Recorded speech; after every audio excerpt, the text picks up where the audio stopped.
ফাতেমার জন্মের 1 সপ্তাহ পর আবার হাসপাতালে যেতে বলছে। এজন্যই আমি, নাবিলা এবং নাবিলার আম্মু সবাই হাসপাতালে যাচ্ছি।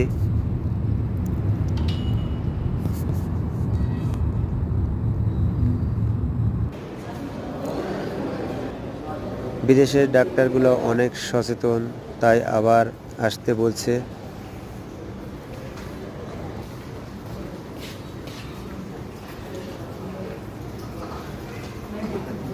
আমাদের সঙ্গে নাবিলা অনেক মজা করে চলে এসেছে।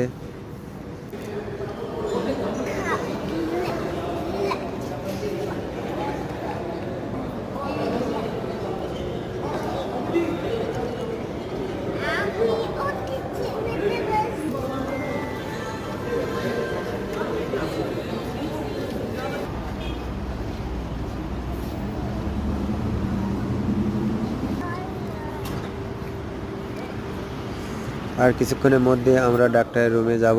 অলরেডি আমরা চলে এসেছি। ফাতেমা খুব সুন্দরভাবে শুয়ে আছে ডাক্তার দেখানোর জন্য।